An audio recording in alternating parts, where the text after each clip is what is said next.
ఒక ఏడిహెచ్డి ఉన్న వ్యక్తి, అంటే ఏ పని మీద ఏకాగ్రత లేనటువంటి వ్యక్తి, నీళ్ళంటే భయపడిపోయే వ్యక్తి ఆ నీళ్ళని తన కాళ్ళ కింద తొక్కి పెట్టగలిగి 23 గోల్డ్ మెడల్ సాధించగలిగాడంటే మిత్రమా, నీ లిమిటింగ్ బిలీఫ్స్ని పక్కన పెట్టు. మనం జీవితంలో చిన్న చిన్న లక్ష్యాలు పెట్టుకొని వాటిని సాధించడానికి కూడా వాటి చుట్టూ ఒక ఇంపాసిబుల్ అయినటువంటి సిచ్యువేషన్స్ని క్రియేట్ చేసేసుకుని అవి మనం సాధించలేము, మన వల్ల అవ్వదు, మనం చేత కాదు అన్నటువంటి పరిస్థితులను క్రియేట్ చేసుకుని ఎప్పుడూ కూడా ఒక డిప్రెస్డ్ స్టేట్లో మనం నిలబడిపోతూ ఉంటుంటాం. కానీ ఈరోజు నేను మీకు చెప్పబోయే వ్యక్తి గురించి తెలుసుకున్న తర్వాత మీరు మీ లక్ష్యాన్ని రీవిజిట్ చేసుకుని మీరు పెట్టుకున్న చిన్న లక్ష్యంగా అక్కడ ఉన్నత లక్ష్యాన్ని మీరు ఒక గోల్గా పెట్టుకొని దాన్ని సాధించడానికి మీరు ప్రయత్నిస్తారని నా చిన్న ఆశ. Hello guys, this is Naveen Chennuri, welcome back to my channel. ఈరోజు మనం మాట్లాడుకోబోయే వ్యక్తి 6 అడుగుల 4 అంగుళాల పొడుగుంటాడు. ఇతను ఒక చరిత్రకి కేర్ ఆఫ్ అడ్రస్. ఒలింపిక్స్ అంటే తెలియని వారు ఎవరూ లేరు. ఇండియా ఇప్పటి వరకు ఒలింపిక్స్లో సాధించిన మెడల్స్ 10, అందులో 8 మెడల్స్ గ్రూప్ ఈవెంట్స్ అంటే హాకీ లాంటి టీమ్ ఈవెంట్స్కి వచ్చినది, 2 మాత్రమే ఇండివిజువల్ ఈవెంట్స్.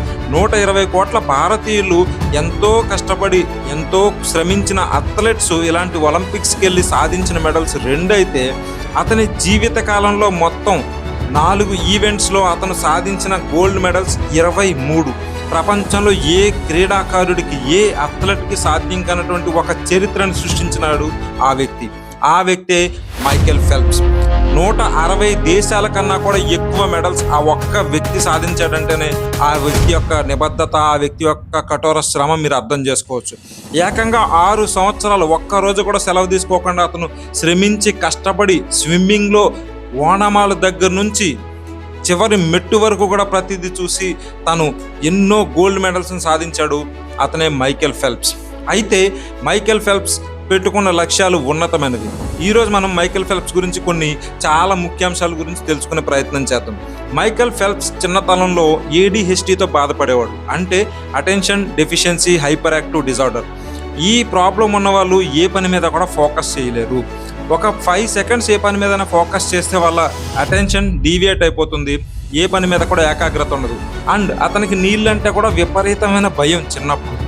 ఆ స్థాయి నుంచి ప్రపంచ స్విమ్మింగ్ సామ్రాజ్యాన్ని శాసించే స్థాయి వరకు మైకేల్ ఫెల్ప్స్ ఎదిగాడంటే అతను ఎంత కఠోర శ్రమ చేసుంటే ఆ స్థాయికి వచ్చి ఉంటాడో మీరు అర్థం చేసుకోవచ్చు. 2004లో 19 సంవత్సరాల వయసులో అతను మొదటిసారి 6 గోల్డ్ మెడల్స్ సాధించి 2 బ్రాంజ్ మెడల్స్ సాధించినప్పుడు అందరూ ఇంటర్వ్యూస్లో అతన్ని ప్రతిభని కొనియాడారు. అయితే మరీ ముఖ్యంగా మీడియా అంతా ఒక వ్యక్తిని ఎక్కువగా ఇంటర్వ్యూ చేయడం స్టార్ట్ చేశారు. ఆయనే ఇయాన్ థార్పే ఎవరో కాదు, ఆయన కూడా స్విమ్మింగ్ దిగ్గజం. అతను మైకేల్ ఫెల్ప్స్కి రోల్ మోడల్. మీడియా అంతా ఇయాన్ థార్పే దగ్గరికి వెళ్ళి మైకేల్ ఫెల్ప్స్ 2008 ఒలింపిక్స్లో 8కి 8 గోల్డ్ మెడల్ సాధించే అవకాశం ఉందా అని అడిగితే it is not possible, it is impossible అని ఇయాన్ థార్పే చెప్పారు. అది టీవీలో చూసిన మైకేల్ ఫెల్ప్స్ ఆ రోజే డిసైడ్ అయ్యాడు, 8కి 8 గోల్డ్ మెడల్స్ నేను సాధించి తీరాలి అని. అయితే విధి మిత్రమా, నువ్వెప్పుడు అనుకున్నట్టుగా విధి ఉండదు. విధి ఖచ్చితంగా నీ ప్రశ్నిస్తుంది, నిన్ను పరీక్షిస్తుంది. అదే మైకేల్ ఫెల్ప్స్ జీవితంలో కూడా జరిగింది. అతను ఒలింపిక్స్కి ప్రిపేర్ అవుతున్న సందర్భంలో అతనికి ఒక యాక్సిడెంట్ జరిగి అతని వ్రిస్ట్ ఇరిగిపోయింది. డాక్టర్స్ సిమెంట్ కట్టారు అండ్ నీళ్లు తగలకూడదని చెప్పారు. So Michael Phelps swimming practice నుంచి కంప్లీట్గా దూరం అయిపోయాడు. అతను చాలా ఆలోచించాడు. ఆ రోజు భోంచేశాడు, హాయిగా నిద్రపోయాడు.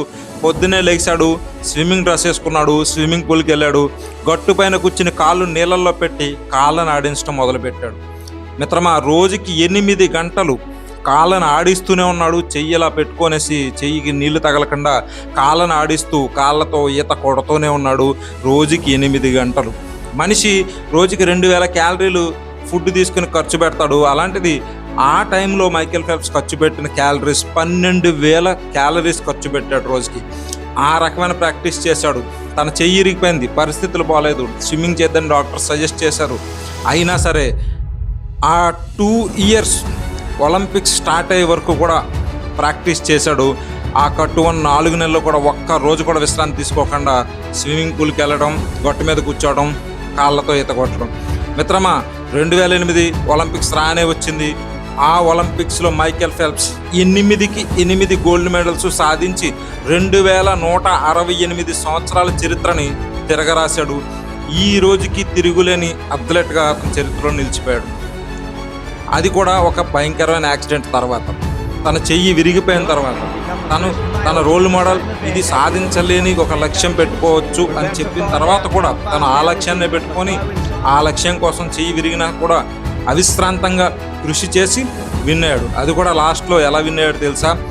లాస్ట్ 40 మీటర్స్, లాస్ట్ రేస్ 40 మీటర్స్లో చాలా టఫ్ కాంపిటీషన్లో అతను 40 మీటర్స్ ఇంకా లాస్ట్ 10 మీటర్స్ ఉందనగా అతను చాలా టైట్ కాంపిటీషన్లో వెళ్తూ లాస్ట్ 4 మీటర్స్లో ఒక జంప్ చేస్తాడు.